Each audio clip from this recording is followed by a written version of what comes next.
Well, our original mace was given as a gift to the university in 1981. And as we started looking at it, although it's a beautiful mace and it was handcrafted by a former faculty member from the Fine Arts College, but it wasn't reflective of how Arkansas State had changed between 1981 and 2015. As we talked about commencement and we'd been making changes in our commencement backdrops and different things that we were using, we just felt like that the mace was an important symbol of our commencement and other ceremonies that we have on campus, and that it needed to be current with how we represent Arkansas State today.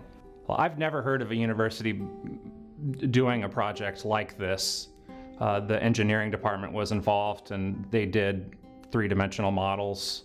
I took their models and added them to the other models that I made, and then we took them to a 3D printer on campus and printed out some prototypes. Yeah, it forced me to do things differently than I would have done them for the theater or the stage. I had to really think about longevity and making sure that it looked good up close, just as good as it would look from the back of the Convocation Center. I think that's one of the things that I enjoy about my position is it's a blending of arts and technology. A hobby of mine is woodworking. I had made a small decorative box for a cousin who happens to work here at Arkansas State. She showed the box around to people. Miss Cooksey saw the box, was interested in my abilities, and contacted me about making something for the university.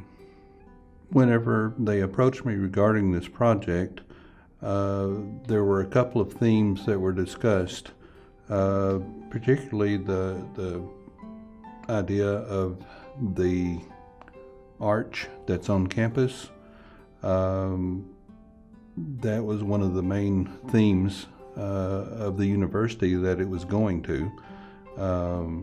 Seeing that, I thought that perhaps one of the columns of the arch was a good shape to make into a staff, and that's what it was taken from.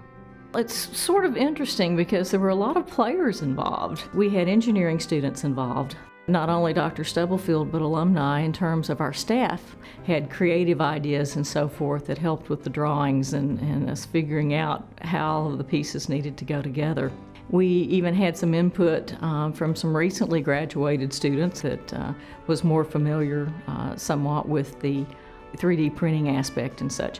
So it involved so many different layers of individuals which represented the entire university community. The one thing that I think I like most about the mace that we have is it tells a story all on its own. You can look at the arch and see that's our beginnings. You can look at the globe and see that we're truly a global society and a global university. You can look at the seal and understand that that's Arkansas State University, how it's represented, and again, then you go back to the arch, which is the roots of this university. I think that's what I really like about this mace, is that it really ties in more to what we feel the university is about. You look at it and you can tell that this belongs at Arkansas State.